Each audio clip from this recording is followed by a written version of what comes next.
আমরা যারা নতুন ভোটার, যারা ভোট দিলাম আবার, তারা কি ভাবছে আমাদের ভোটের বিনিময়েই রাষ্ট্র ক্ষমতায় আসবে কোনো একটা দল? কখনোই না। আসলে একটা নির্দিষ্ট দলকে ক্ষমতায় বসানোর জন্য বৈশ্বিক চাপ এবং পৃথিবীর বিভিন্ন দেশ তাদের নিজেদের স্বার্থ নিয়ে বারংবার বিভিন্ন ধরনের দেন দরবার করে চুক্তি করে। অর্থাৎ ভোটের সরকার গঠন করা বাংলাদেশের প্রেক্ষাপটে অনেকটাই কঠিন। তার মানে কি বিএনপিও এবার কোনো ষড়যন্ত্রের ভিত্তিতেই ক্ষমতায় এসেছে, অথবা কোনো রাষ্ট্রের আশীর্বাদ পুষ্ট হয়ে কোনো সংস্থার স্বার্থকে প্রায়োরিটি দেওয়ার ফলেই তারা এই রাষ্ট্র ক্ষমতায় আসতে পেরেছে?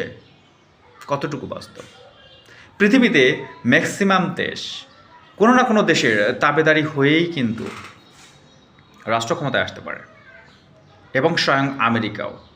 কারণ 2018 সালে যে নির্বাচনটা হয়, সেই নির্বাচনে কিন্তু রাশিয়ার দিকে আঙ্গুল তোলা হয়, ইভেন 2014 সালেও নির্বাচনে হস্তক্ষেপ করার ক্ষেত্রে। তাহলে আমেরিকার মতো একটা গণতান্ত্রিক এবং সবচেয়ে উন্নত দেশে নির্বাচনে যদি হস্তক্ষেপ করতে পারে অন্য একটা দেশ, বাংলাদেশে কেন নয়? কে হস্তক্ষেপ করতে পারে বাংলাদেশে? অনেক ক্ষেত্রে বলা হচ্ছে বাংলাদেশ ডিপ স্টেটের আন্ডারে চলে গেছে। অর্থাৎ কোনো দেশ তাদের আধিপত্য বিস্তারের জন্য বাংলাদেশকে ব্যবহার করছে, এবং বাংলাদেশের নির্বাচনের একটা রূপরেখা তৈরি করে দিয়েছে কে ক্ষমতায় আসবে। কতটুকু সত্য, কতটুকু বাস্তব মনে করেন কি? আঙ্গুলটা কাদের দিকে যাবে? একটা ভারত, একটা আমেরিকা।